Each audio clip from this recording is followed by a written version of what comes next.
सहसा वह चौंक पड़ा। देवी का मंदिर आ गया था और उसके पीछे की ओर किसी घर से मधुर संगीत की ध्वनि आ रही थी। उसको आश्चर्य हुआ। इस निर्जन स्थान में कौन इस वक्त रंगरेलियां मना रहा है। उसके पैरों में पर से लग गए। मंदिर के पिछवाड़े जा पहुंचा। उसी घर से जिसमें मंदिर की पुजारिन रहती थी, गाने की आवाजें आ रही थीं। वृद्ध विस्मित होकर खिड़की के सामने खड़ा हो गया। चिराग तले अंधेरा, देवी के मंदिर के पिछवाड़े यह अंधेर। बूढ़े ने द्वार से झांका। एक सजे हुए कमरे में मोमबत्तियां झाड़ों में जल रही थीं। साफ सुथरा फर्श बिछा हुआ था और एक आदमी मेज पर बैठा हुआ गा रहा था। मेज पर शराब की बोतल और प्यालियां रखी हुई थीं।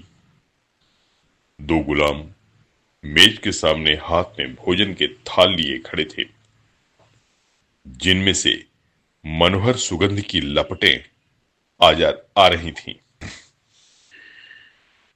बूढ़े यूनानी ने चिल्लाकर कहा, यही देशद्रोही है, यही देशद्रोही है।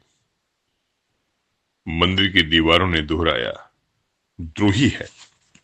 बगीचे की तरफ से आवाज आई, द्रोही है। मंदिर की पुजारी ने घर में से सिर निकालकर कहा, हाँ, द्रोही है। यह देशद्रोही उसी पुजारिन का बेटा पासोनियस था।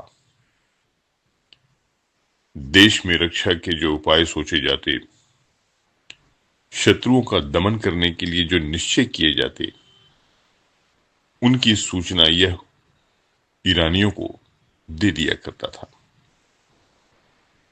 सेनाओं की प्रत्येक गति की खबर ईरानियों को मिल जाती थी और उन प्रयत्नों को विफल बनाने के लिए वे पहले से तैयार हो जाते थे।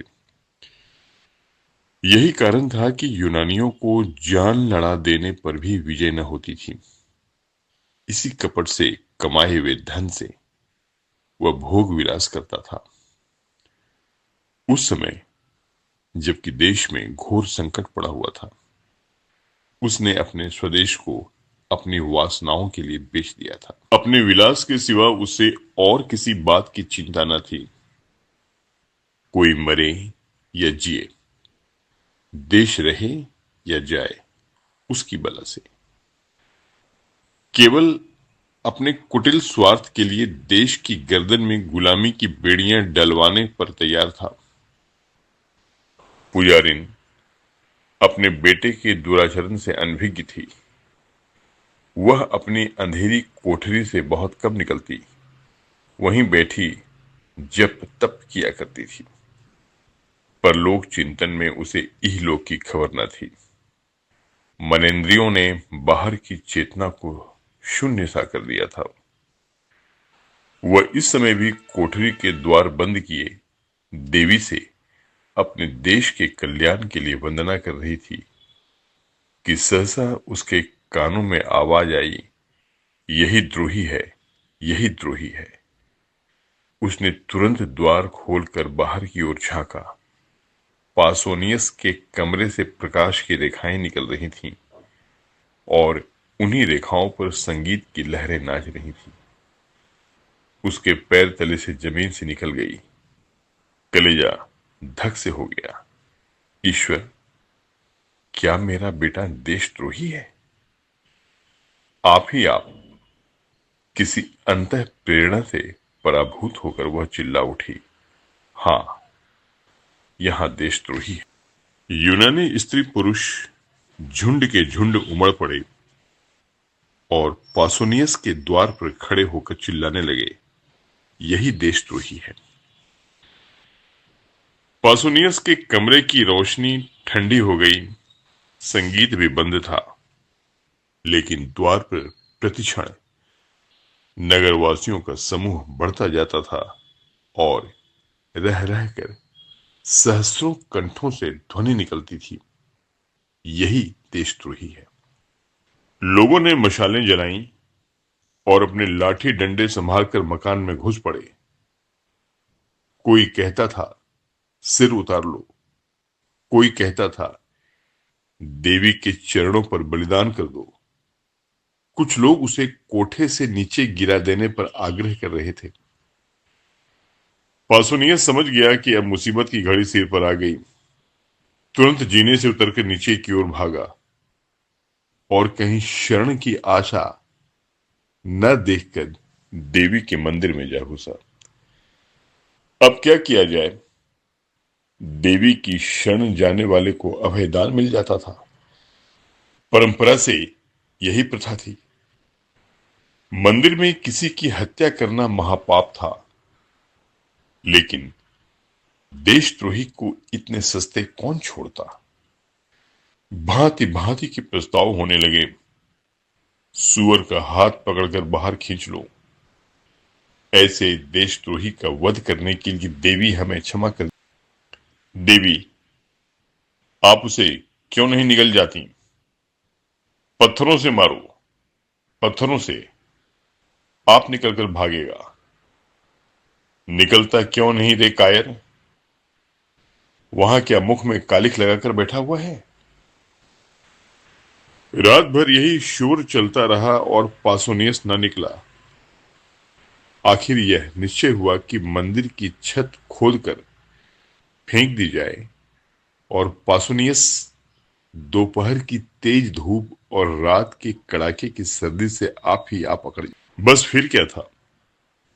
आन की आन में लोगों ने मंदिर की छत और कलश ढा दिए।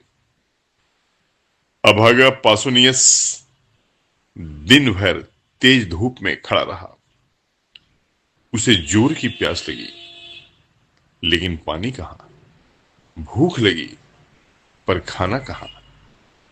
सारी जमीन तवे की भांति जलने लगी, लेकिन छाह कहाँ? इतना कष्ट उसे जीवन भर में न हुआ था। मछली की भांति तड़पता था और चिल्ला चिल्ला कर लोगों को पुकारता था, मगर वहां कोई उसकी पुकार सुनने वाला न था। बार बार कसमें खाता था कि अब फिर मुझसे ऐसा अपराध न होगा, लेकिन कोई उसके निकट न आता था। बार बार चाहता था कि दीवार से टकराकर प्राण दे दे, लेकिन यह आशा रोक देती थी कि शायद लोगों को मुझ पर दया आ जाए। वह पागलों की तरह जोर जोर से कहने लगा, मुझे मार डालो, मार डालो, एक क्षण में प्राण ले लो, इस भांति जला जला कर न मारो।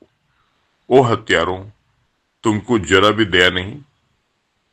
दिन बीता और रात, भयंकर रात आई। ऊपर तारागण चमक रहे थे, मानो उसकी विपत्ति पर हंस रहे हों। ज्यों-ज्यों रात भीगती थी, देवी विकराल रूप धारण करती जाती थी।